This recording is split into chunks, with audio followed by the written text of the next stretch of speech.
Colonel Rob Maness has a lifelong record of providing dedicated service to this nation. Having worked his way up from the enlisted ranks to full colonel, he served our country for more than 32 years. He has served as a bomber squadron commander, bomb disposal technician, Joint Chiefs of Staff Operations Officer, assisted the National Security Team with the campaign plan for the global war on terrorism. He authored the first theater nuclear war plan and served as the Vice Commander of America's largest airborne intelligence wing. Colonel Rob Maness is a true American hero.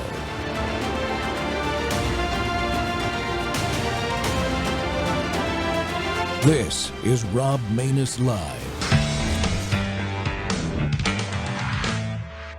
Hi, and welcome to Vet Resources in 5, where we talk about a veteran resources in 5 minutes or less. Can you tell us a little bit about the Veterans Club and what your mission is? Yeah, so our mission is to provide connection, healing, recovery, housing assistance, and vocational training for service members, veterans, and their families. Our most known program, our nationally recognized program, is Equine Facilitated Mentoring. It's a form of equine therapy where we use horses in order to help veterans and their families and even active duty heal through horsemanship and through peer support and clinical support from our partners. Friends, welcome back to the Rob Maness Show. It's Whistleblower Wednesday, and we're live on Worldview Tube and X Spaces simulcast. Today, we're exposing the weaponization of the DOJ and the Veterans Affairs Department against one of America's true heroes. As you just saw, even the VA itself put Jeremy Harrell on their show because of the powerful work he was doing helping veterans heal. Jeremy Harrell's an Iraq combat veteran who came home with severe PTSD and traumatic brain injury. The VA rated him permanently disabled at 70% plus individual unemployability. Remember that term, individual unemployability. His own VA mental health providers encouraged him to volunteer as part of his therapy. And in 2019, he founded Veterans Club Incorporated, a faith-based nonprofit helping thousands of veterans and first responders overcome PTSD, TBI, substance abuse, and homelessness, and I'm sure prevented some suicides too. He served as the unpaid volunteer chief executive officer, no salary, no paycheck, just a disabled veteran giving everything he had to help his brothers and sisters. For that service, he was named Kentucky Veteran of the Year, inducted into the Kentucky Veterans Hall of Fame, honored in the congressional record by Senator Rand Paul, and personally congratulated by President Donald J. Trump. But the Biden DOJ came after him anyway. They indicted this man for theft of government funds, simply for receiving his VA disability benefits while volunteering full-time. He was convicted, sentenced to 6 months in federal prison, 6 months of home confinement, in order to pay $207,000 in restitution that he cannot afford. This is what weaponization looks like. Targeting of a combat veteran for volunteering too much and being effective. Jeremy is also a Billy Graham Rapid Response Team chaplain and a strong conservative voice. And today, the fight for what is right continues. Jeremy, welcome back to the Rob Maness Show. Thank you for having me, sir. I appreciate the opportunity. Yeah, first time you were on, I didn't use that clip from the VA, but I think this is very appropriate. You and I both support a group called Veteran Action, and there will be a clip in the show from their founder, Mark Lucas, here in a segment or two. But it's just ironic. So I wanted to give it some press and give you a chance to talk about it. But first, the first time you were on, we focused mainly on your case. Tell folks how you got injured and that experience that happened on your combat deployment.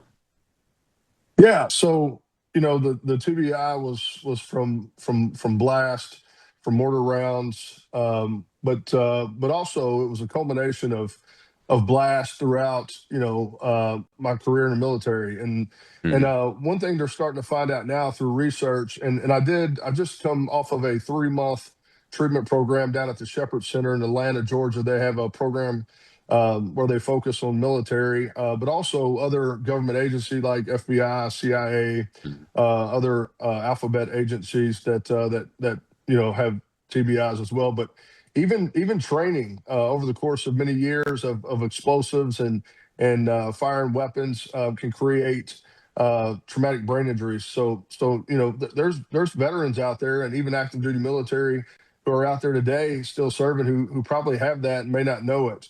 And so I went years before I was ever diagnosed with it, because it just, everybody contributed everything to PTSD because there's a lot of overlap in symptoms. And because PTSD is much more common and it's kind of a buzz acronym, right? In the veteran community, that's kind of what they rely on. And so I learned a lot about how those blasts, how they affect the brain, and then how the brain affects your whole body. And so yeah, that's when I worked at the detention centers in Iraq, particularly Abu Ghraib, there were multiple times where there was mortar rounds fired in, and so that's one way. And then I had multiple TBIs, and then there were other incidents that weren't involved in combat where I had concussions. That once you have a TBI, it's important to note that it's anyone that comes after that. It's very easy to get worse. And so I've had about 3 or 4 TBIs since the initial one, since my time in Iraq. One was an ATV accident later, maybe around 2018, that wasn't contributed to the military, but it was exasperated because of the ones that I had in the military. So I'm still dealing with the effects of that. So that's how that occurred. PTSD obviously was from the whole deployment, right? From just seeing the things that we saw, the experiences that we had, but it's also the environmental part of that. A lot of people focus on the rounds firing down range. They focus on the gunfights, and ultimately that is very traumatic because when we train over here, we don't think about. We don't really get fired back at, when we're shooting rounds down range at pop-up targets. Yeah. We don't experience that. But the other part of that is the environmental factors of that, being out in the middle of a extremely hot desert, living in accommodations that aren't so nice, that aren't so comfortable for long periods of time, being away from family, being away from your children. All those things culminated together can create traumatic response in your body.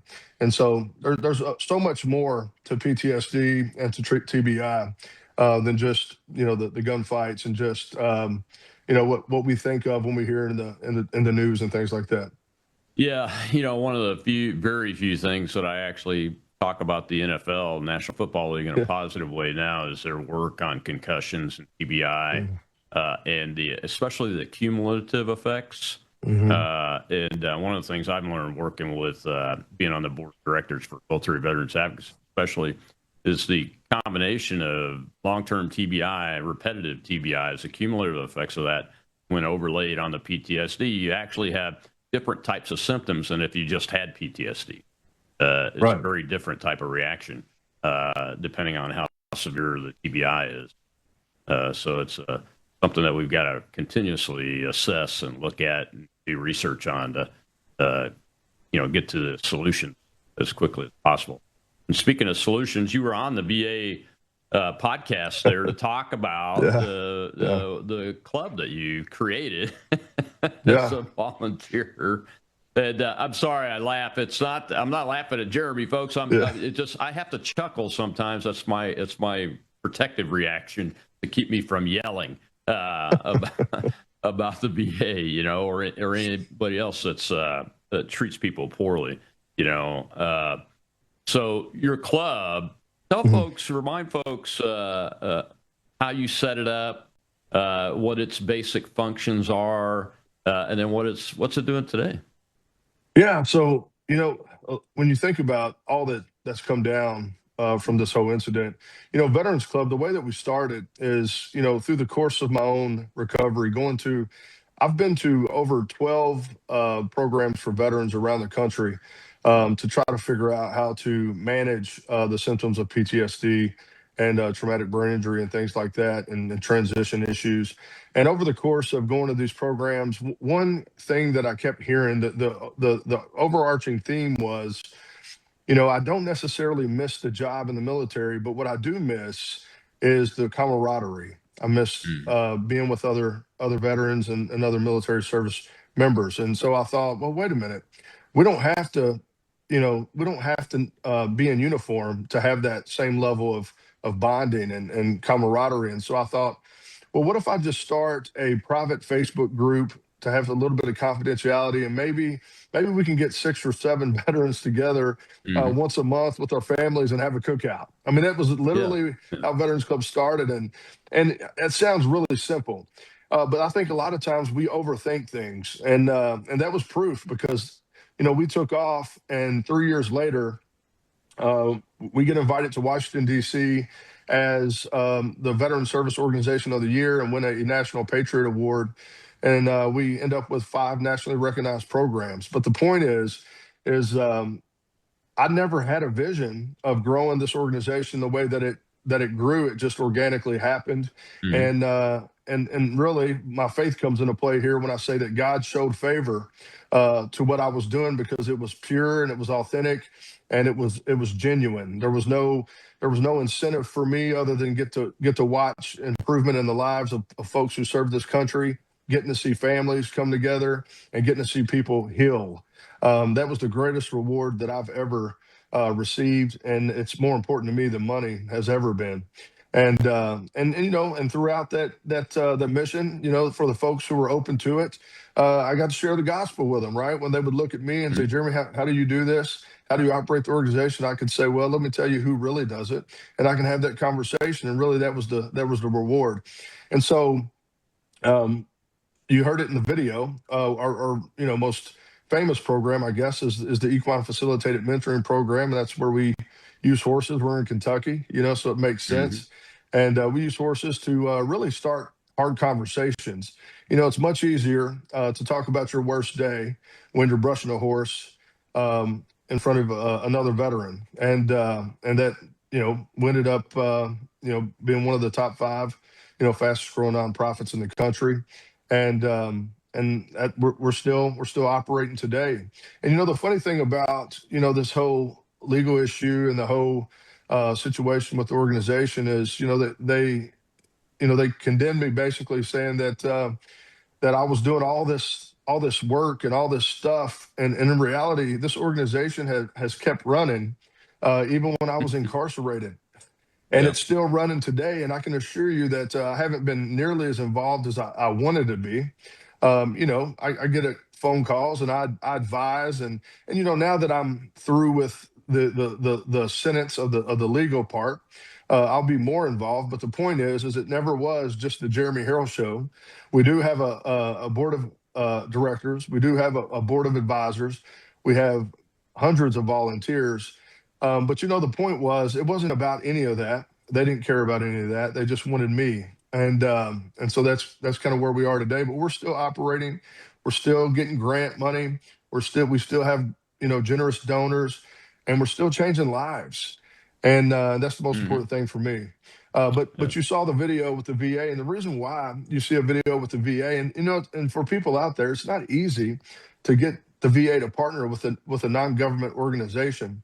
Yeah. So that just shows you the level of trust that the VA had in me and our organization. It's just really bizarre that they all of a sudden become the complainant. Yeah, it's very you kind of underplayed that a little bit. It is almost impossible to get the Right. VA to partner with a non-government organization, nonprofit that helps veterans. I mean, that I've been a part of groups that have tried to do that, and they've been denied each and every time. Because usually, what we're working on, unless it's direct therapy like what you guys are doing, which is great and fantastic, if it's legal stuff like what we were doing, we were actually in court with the VA, and they didn't like Mhm. that because they Yeah, lost. yeah. Right. Anyway, we got to take a break, Jeremy. When we come back, We'll show that little clip from Mark Lucas's group, Okay. Veteran Action. And I want to talk and get your perspective on what's going on today, especially what you're seeing and hearing about community care and how we need to shore that up and get it fixed, really, because it's broken. Be right back with Jeremy Harrell.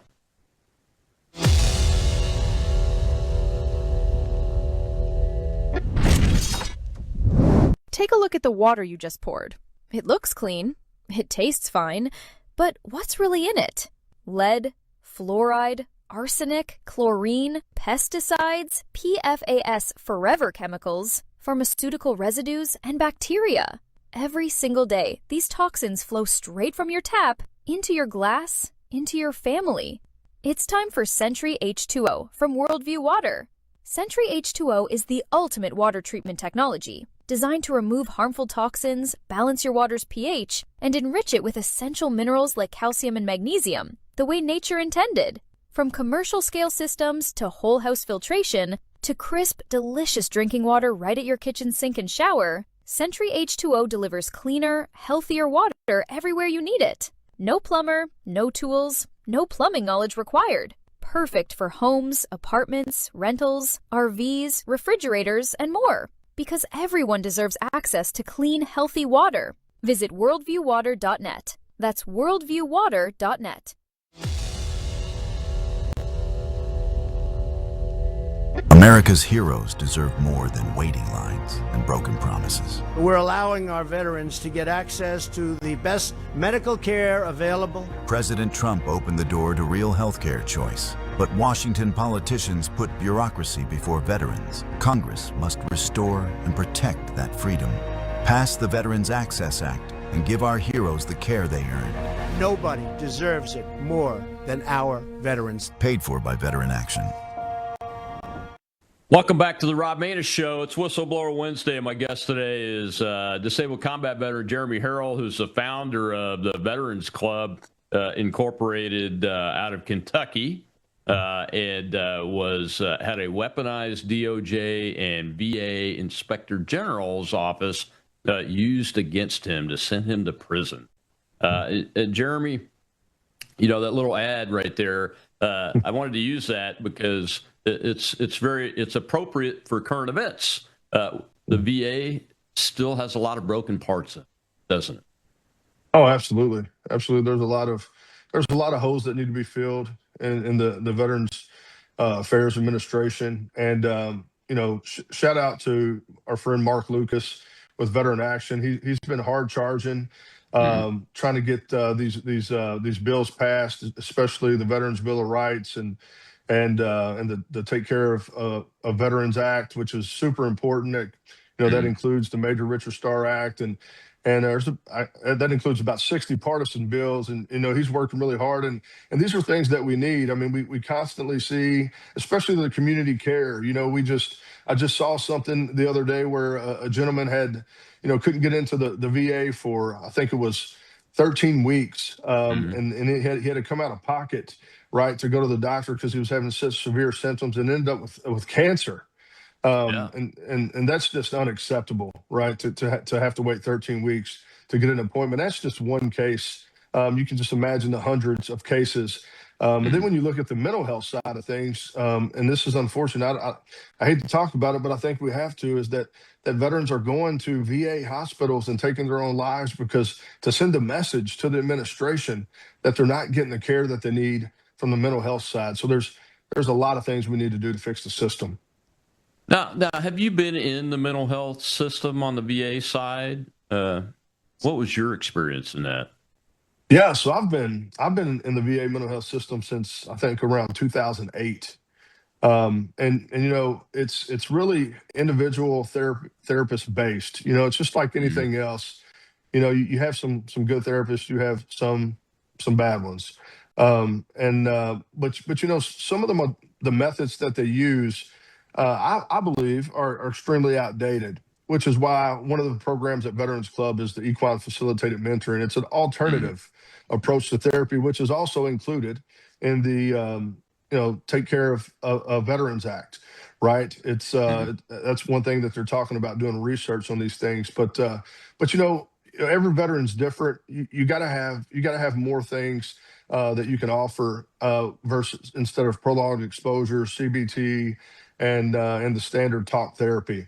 So the problem with it is I could go in there for an hour and we can open up that can or Pandora's box is what I call it, and I can start talking about my hardest days. And then after that hour, I'm sent home.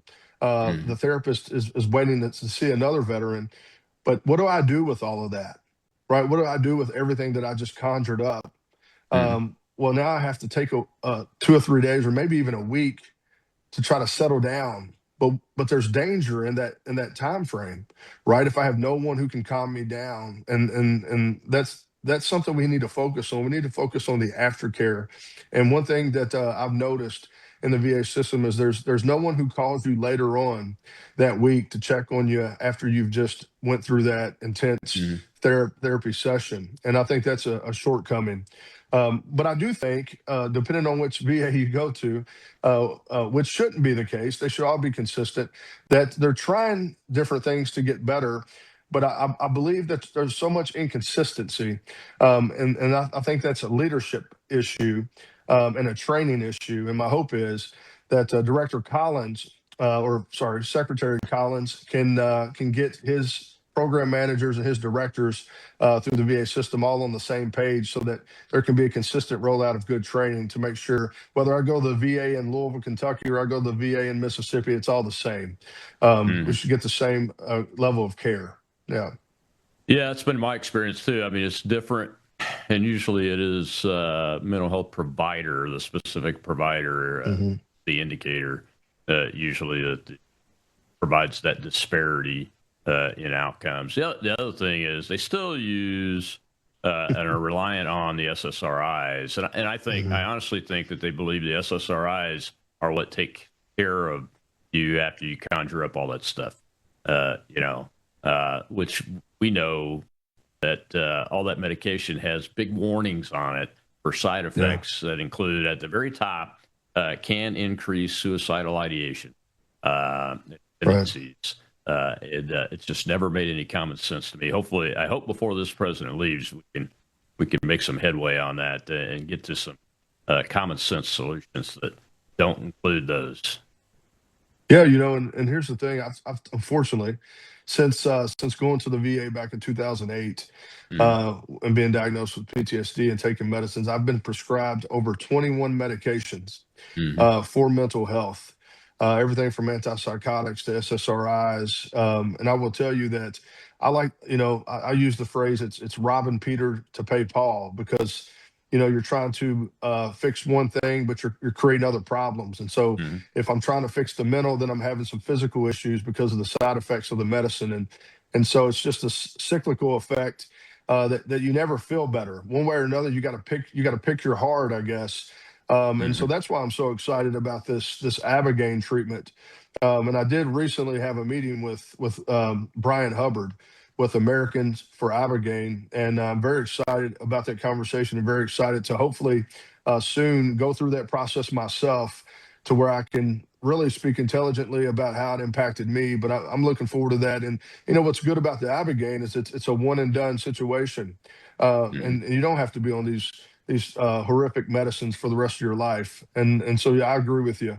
We can't just, here's the deal. You're just masking symptoms. You're not getting to the root cause and the source of the problem. And I just think that's the cop out, is let's just feed medication. But it also keeps you coming back, right? And these pharmaceutical companies are in the business of making money. So that's true. And they're big government contracts, very big government contracts. That's right. Yeah. And all of that play here. What is the uniqueness about Ibogaine? I'll be honest, I haven't really studied it much, but I've heard the treatment's coming. What is the uniqueness about it that makes it better? Well, number one, it's controlled, and there's someone there medically that's with you throughout that process, and you go through the traumatic experience. And you get to kind of process it. And again, you got someone there the whole step of the way. You're not just taking a medication and left to your own devices. And it's really bad for the veterans when it comes to medication for the veterans who live alone. Nothing's worse than an isolated veteran. I still believe that isolation is the number one killer of Mm. veterans in our country.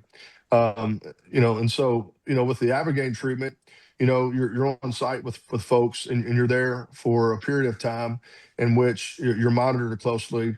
And you're not just given, some people who push back say, these are psychedelics, these are drugs. Well, it's not recreational use.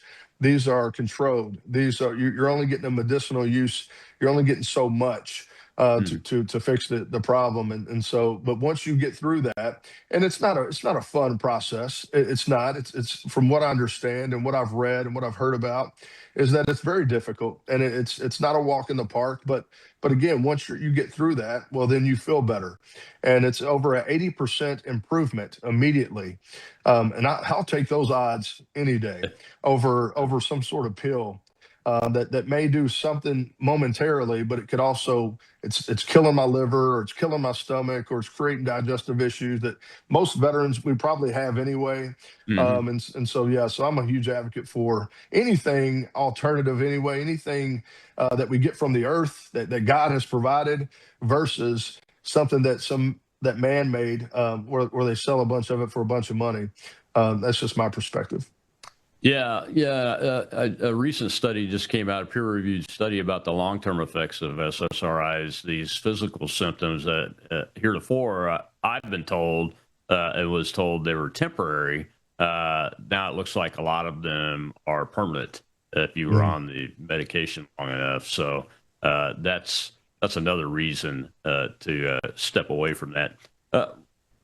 What are you on the community care issue? What are you Mm. hearing, Jeremy, about the gaps in that? I've gone through the process myself once, and it took 3 months to get an appointment that should have taken 5 minutes.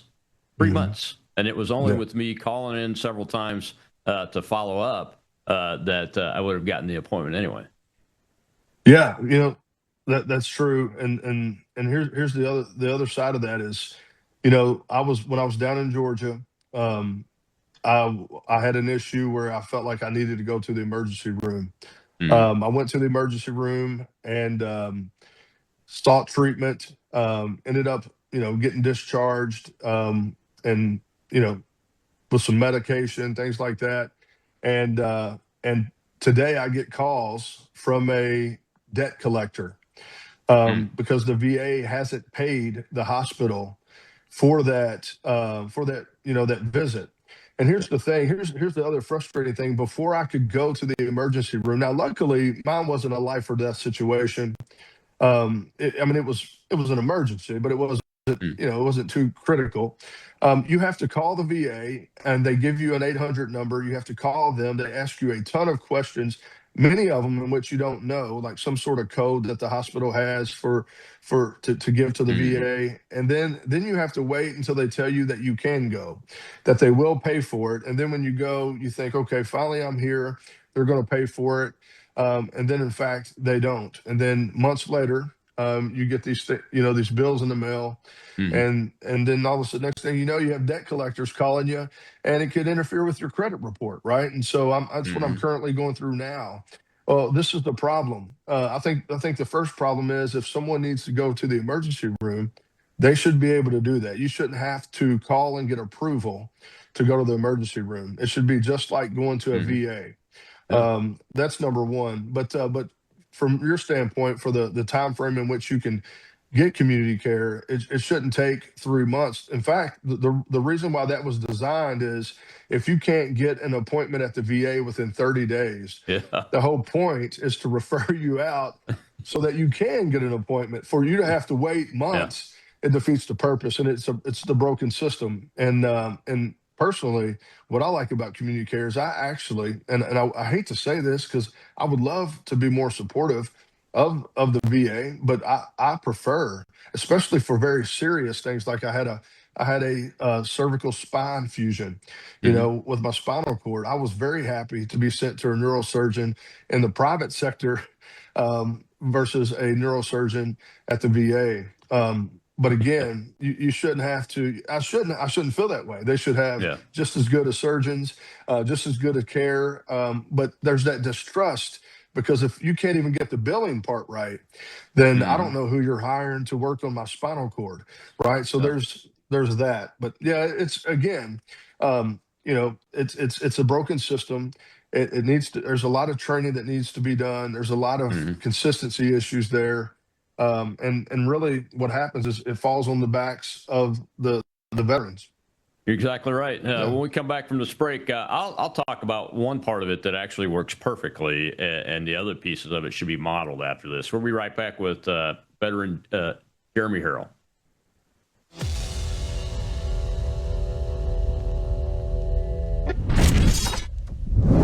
Introducing Worldview Tube Vault. Over 35 years of radio broadcasts, television programs, documentaries, and ebooks.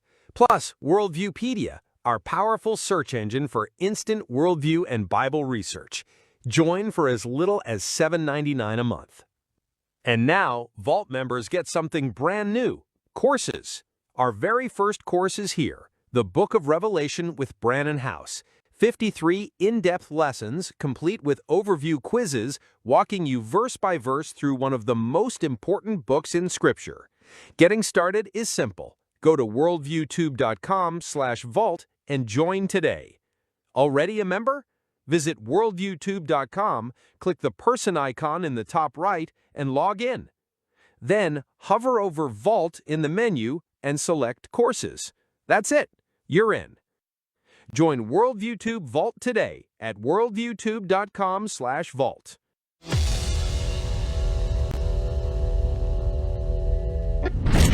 know it's only because of that. It's because I tried every other thing that I could possibly imagine and failed miserably, and rightfully so. And so when I started doing it this way, the way that it's prescribed in here, things started going a different path, and I started to become a different man, a better father, a better leader, and the desire to serve something bigger than myself. And so I'm forever indebted to these words, and just thankful that we have a God like that to serve.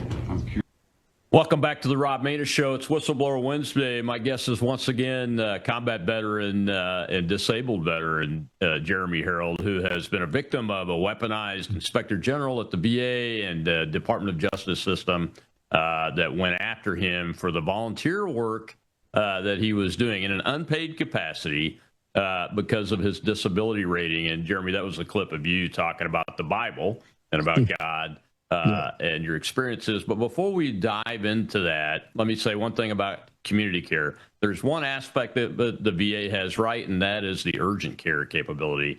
There's no reason that I have an urgent care within a mile of my house that I can go to. I go there. I don't have to ask anybody permission. They take my VA card. It's done. They can give me a limited number of days of medication if I need it and refer me on, if need be, back to the VA facility. And I never have a problem with it.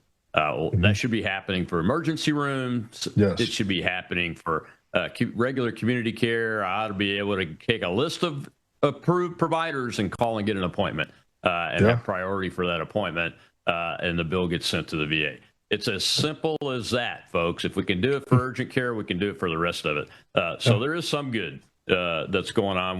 But we need to fix the rest of it, and that's what that Veterans Access Bill is about, and some other bills that Mark Lucas and the team are working on.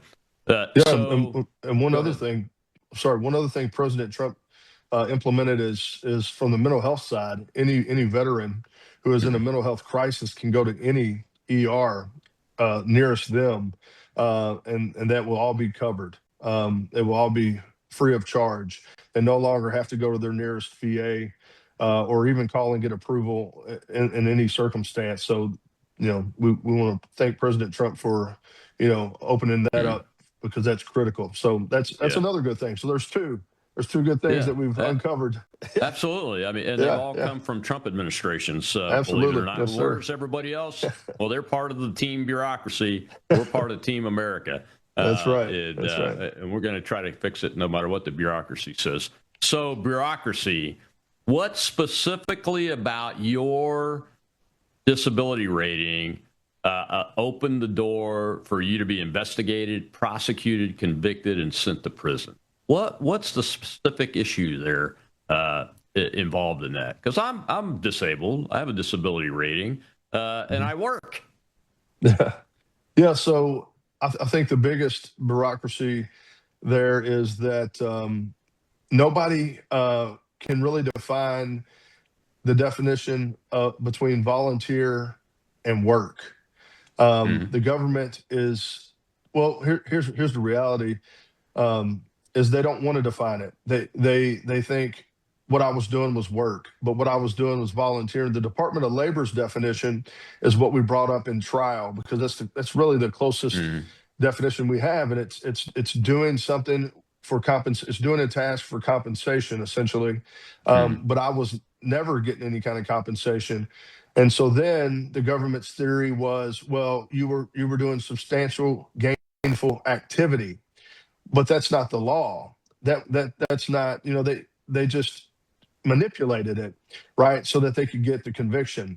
But they never, when we asked the agent when he was on the stand, what is the VA's definition of work, he didn't have one. I mean, he said that we don't have one. And I thought, well, that's going to be the nail in the coffin, but it wasn't. And basically what they did is, instead of, looking at the actual laws and the regulations in the 38 CFR, which is the VA regulations, part 3 and 4, where it doesn't even mention volunteering at all. Basically, because I was successful, they used that to override any actual definition of volunteer and work. So, for example, the VA expert on the stand, who was a rater, 12 years experience at the VA, my attorney asked if Mr. Harrell was a volunteer for 8 hours a day at the animal shelter, would this have been an issue? And the rater said, no, we likely wouldn't have looked into it. Well, what's the difference? If I volunteered at the animal shelter for 8 hours, or if I help veterans for 8 hours a day, well, the issue is because that really never was the problem.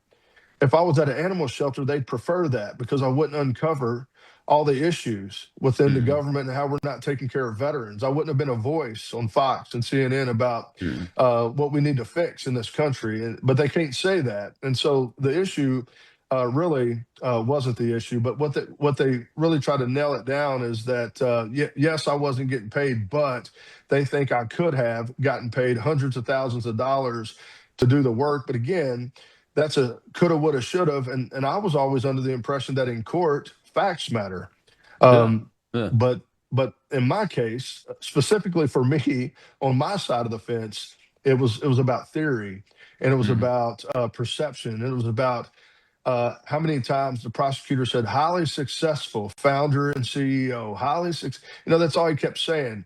The average salary of CEO for a nonprofit our size in the country was $250,000. I don't know where he gets that number at. I mean, maybe Wounded Warrior Project or something like that, but we're nowhere near the size or those of fake Wounded nonprofits at the Leering centers, Yeah. I mean, and the reality is there was never a check on the table for me. And the point is this was therapeutic for me. I didn't do it for money. And in fact, the way that it scaled, and here's where the faith part comes in. And I was told by the agent that faith will not save me in court. My response to that was faith already saved me. But the point is, God's shown favor to the organization. I mean, people are, my friends of mine who are entrepreneurs and successful business owners say, you're the only guy I know who never tried to scale that scaled anyway. Right. And it was just because we were doing the right thing for the right reasons. And veterans told their friends, and you know how that goes in the veteran community. I told the VA this when they asked me to be, and by the way, they asked me to be a consultant to their executive leadership team to help build their trust scores, because their trust scores were low. Was this before they sent you to prison? This is right before they asked me to come in and chair a committee and invite veterans to sit on that committee, and we would meet at the VA hospital, and they wanted me to build their trust scores. And so I did that. I didn't charge them to do that, right? And they have tons of money. Me trying to be a good partner. And anyway, we were doing that, and then also they were coming over to our headquarters and doing town halls because they felt like veterans would more likely come to our headquarters than to the hospital. At one point, they were doing flu shots out of our headquarters. I mean, I can't imagine how much more partnership that we could have had. But I told the VA, going back to the word of mouth, I said, you can make all the stress balls and pill boxes in the world, but veterans respond to word of mouth, and and so they're like, this is why we want you to help us. And so, matter of fact, the day that the indictment come down, the director of the VA hospital in Louisville, Kentucky, was in my headquarters doing a mental health graduation for one of their programs. So how's that for contradiction? Yeah. It's I chuckle only because it's irony and sarcasm. I mean, I laugh too. I laugh too because it's like a bad dream, you know? Humor is good therapy too, even when it's bad humor. Okay, we got some questions in the live audience. Go ahead, Jill. Let's take some of those. All right, we have Zach, sir. Yes. How a person gets VA benefits, how long it takes?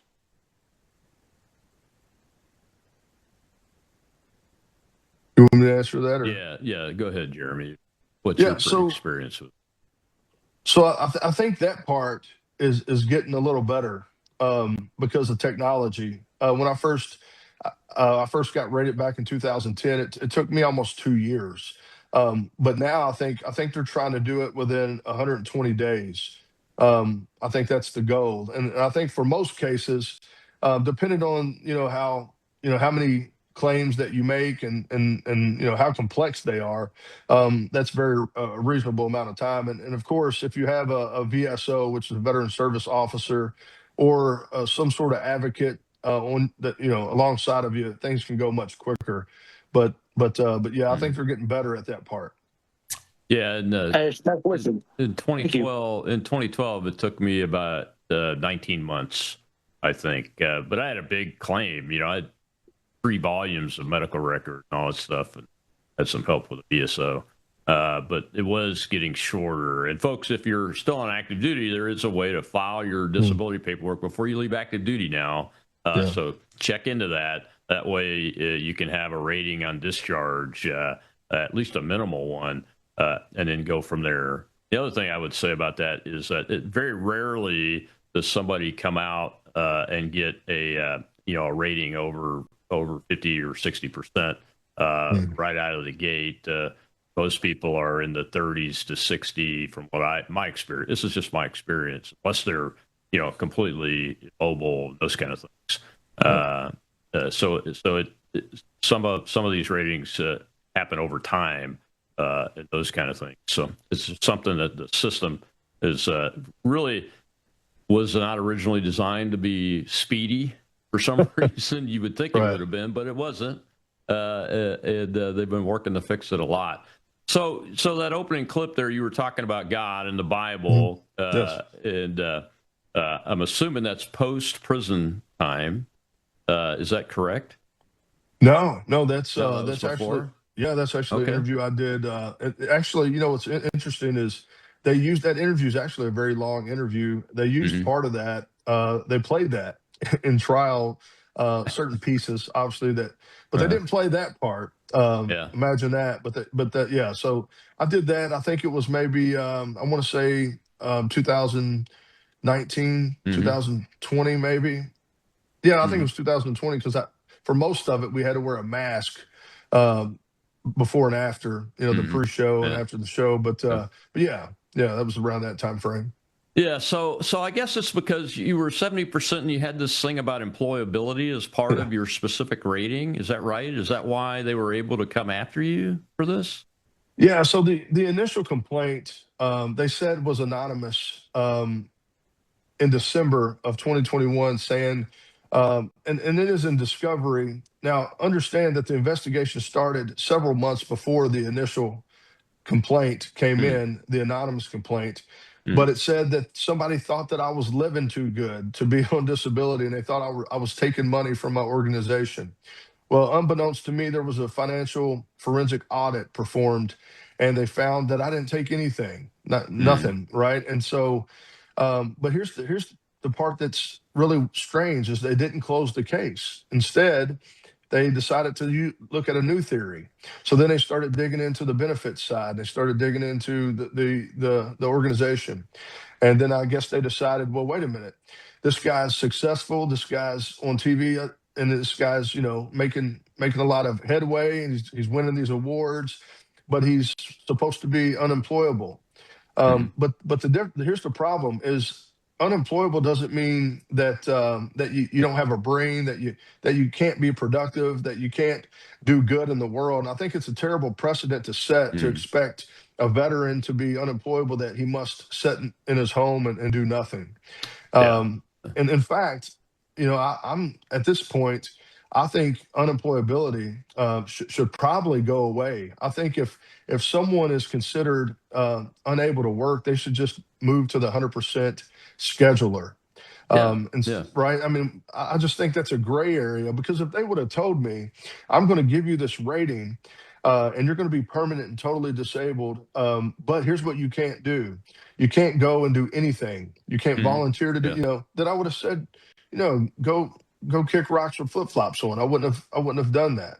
But they didn't say that. In fact, they said, Mr. Harrell, your disability is static, meaning it will not likely improve. You will get no future exams. Go try to live your life. And so I had a choice. I could have suffered on the couch, or I could suffer with other veterans and help them as much as I can. And so I decided to do the later. I didn't want to just sit at home and get a government check. And in reality, I felt like I was still earning it by going out and being part of the solution. And you would think that would be celebrated.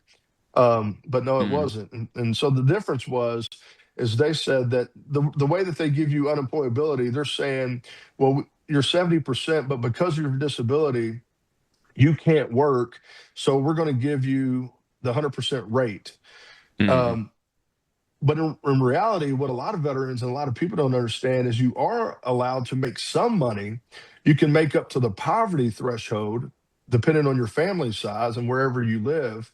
Because my lawyer brought up in trial, he said, if Mr. Harrell made minimum wage in Kentucky, and I think for my family size, the poverty threshold was like 32,000. If he worked as a greeter at Walmart for 80 hours, would this be a problem? And the VA rater says no. Oh my goodness. goodness. He says, yeah, I mean, it's in the transcript. I've showed this to everybody. He says no. So my lawyer says, well, what's the problem with the guy? He doesn't take anything and he doesn't do 80 hours. You can't make this stuff. What was their answer before we go to this break? They didn't have one. They moved on. He didn't. He didn't answer, and he didn't ask any more questions. My attorney felt like that was it. What can you say? But that still wasn't enough to convince a jury for a not guilty verdict. Interesting. Well, we got to take another break. When we come back, we'll hear a letter from President Trump read by Ed Martin at the big Weaponization Watch Gala that happened a few weeks ago, thanks to Cynthia Hughes, the organizer of Weaponization Watch, that's doing a lot of good work for all you guys. We'll be right back with Jeremy Harrell.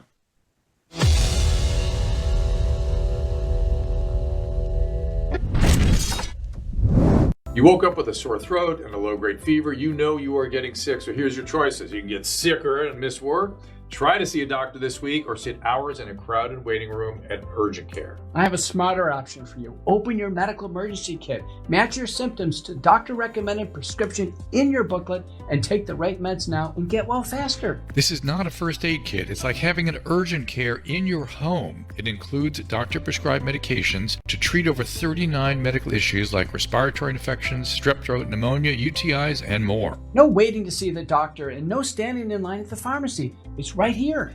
Every home should have at least one medical emergency kit, and here's how to order. Go to worldviewhealthcare.com. Your kit to treat dozens of common and serious illnesses is rushed to your door. worldviewhealthcare.com. That's worldviewhealthcare.com. The emergency kit available at worldviewhealthcare.com. Make sure you don't have to go to urgent care. I got pneumonia. I didn't have to go. I took this last year. Stayed at home. Went to bed.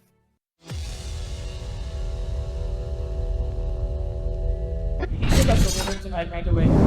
I'm grateful to have a chance to read it. We invited him, of course, to come tonight, and it was a long shot, and he couldn't come. But he sent this letter. He sent my best wishes to those attending the Spring of America dinner hosted by Weaponization Watch right here in Washington, D.C., near the White House.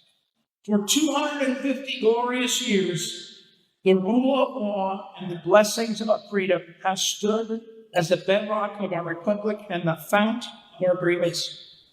Since I returned into office as president, I have worked tirelessly to restore our justice system, uphold law and order, and eliminate threats to our freedom.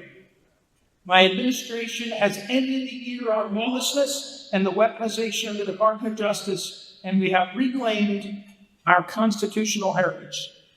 Under my leadership, we're entering a new golden age, one that remains firmly rooted in respect for our laws, reverence for our Constitution, and an unwavering commitment to the eternal truths that have guided our nation for 2.5 centuries.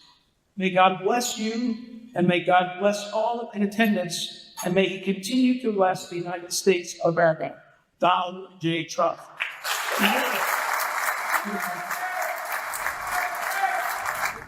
Welcome back to the Rob Maness Show. We're live on Worldview Tube and our X Spaces simulcast. And my guest is veteran Jeremy Harrell, who was a victim of the weaponized DOJ and Veterans Affairs Department Inspector General, just for operating a veterans nonprofit that helps people deal with their wounds of war, essentially. Jeremy, that was a letter being read by U.S. Pardon Attorney Ed Martin, a letter from President Trump to the Weaponization Watch Gala, Strength of America, that Cynthia Hughes organized, and she is the primary operator of weaponizationwatch.org, folks, and you should go there and make a donation too, in addition to Jeremy's organization, because they're a nonprofit.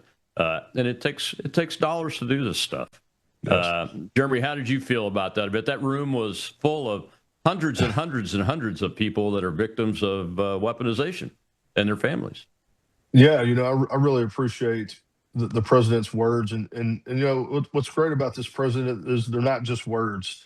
Yeah. Not only is he able to get a speech out, but he actually stands by what he says. And Cynthia, I can't say enough good about her. She's a brilliant woman. She's a vicious advocate. I've never seen anything like her, and brilliant in the way that she took some of the best attorneys in the nation and put them in a room with some of the most the biggest victims of weaponization in the nation, and allowed us to commiserate and share our stories with them in a place where we likely would never have been able to do that, and so we were able to be heard, and we were able to get our stories out to people who could do something about it, and I appreciate that. But I'm thankful, to have a president who, unfortunately, he's experienced this, and he knows how this feels and how it affects his family. And his son, Eric Trump, talks a lot about it in his book, Under Siege, and how they were all debanked and how it affected the whole family.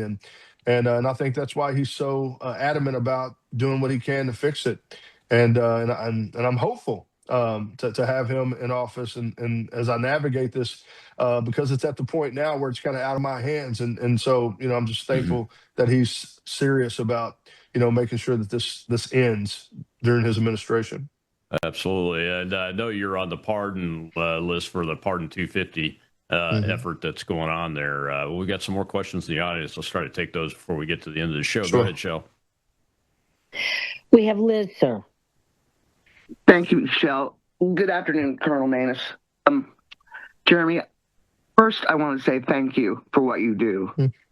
I am a Marine Corps veteran, and I am still fighting with the VA because they've lost part of my records when I was in the Marine Corps, because I was in 1979 to 1983. And what I do have, you can't read because it was on microfiche. But I don't know. Can you sue these idiots for falsely bringing false claims? Because, basically they slandered you by saying that you were taking money from your organization that you did not take. And why are you not 100%? That's my other big question. I also have PTSD. I still can't get through the system. I'm still fighting it. But you, as a proven combat veteran, certainly going through what you've gone through should be 100%. And I don't mean to be emotional, but the biggest thing you do for veterans is you have ears and you're listening to them. And veterans do better with veterans. And that's a proven fact. We see it on X all the time. And that's one of the reasons I come to the Colonel Show as a fellow veteran. Thank you. Yeah, well, my response is, the VA has done a lot of studies and has proven that volunteerism uh, does mitigate symptoms. They've done their own studies, so it is bizarre. But I will say that as far as me being 100%, I will say that since I've been released from federal prison, they have increased my disability 3 times. I'm currently sitting at 90%, and I have some claims that are in process. As far as suing the VA, because I'm not an attorney, I don't know what that looks like, to be honest with you. I'm still fighting this other battle currently. I have to save that one for another day. But I appreciate your service, and it's okay to be emotional.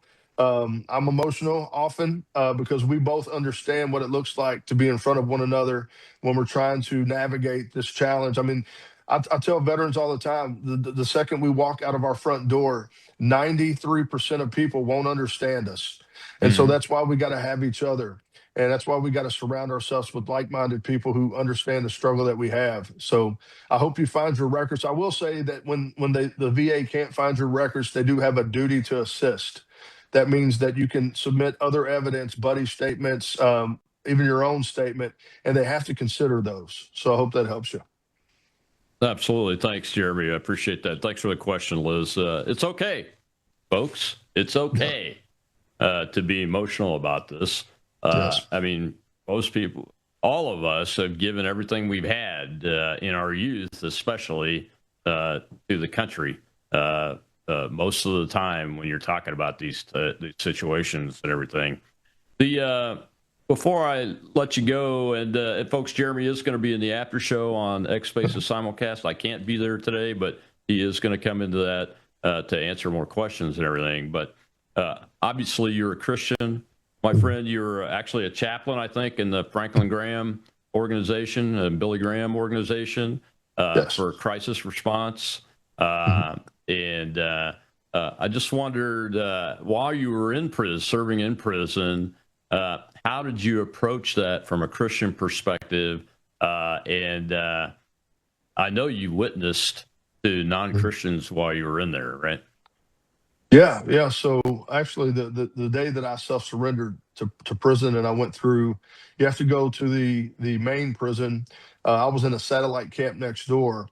So I go to the main prison, I get processed, and I went over to the satellite camp. And before I ever made it to my bunk, there were other inmates there who, and here's the funny thing, they have a knack for getting information. They know who's coming.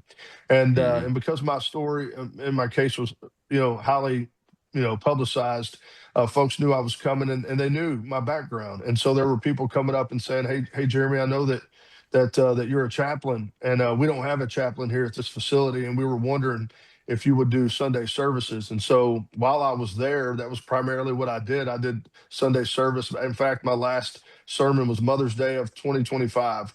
And then I held Bible studies 3 times a week. And then, of course, I talked to men and mentored men who have never had anybody sit down with them and talk to them about, it could be about God, it could be about life. But that's primarily what I did there. I just try to utilize that time. I try to share the gospel. I tried to take advantage of an opportunity that God gave me, even though I didn't like it, even though I would have preferred to go home at night. And I even prayed that. I said, Lord, don't get me wrong, I would have done this. I would have loved to go home at night, though. But we got to take advantage of every opportunity to share the gospel, and that was a good place to do it. And I will say that out of 200 inmates at that camp, we had a congregation of 48, and that's not bad for a prison. But the Lord, even in that place, He got me through it, and He gave me an opportunity to bring honor and glory to Him. So that's what I Absolutely. did.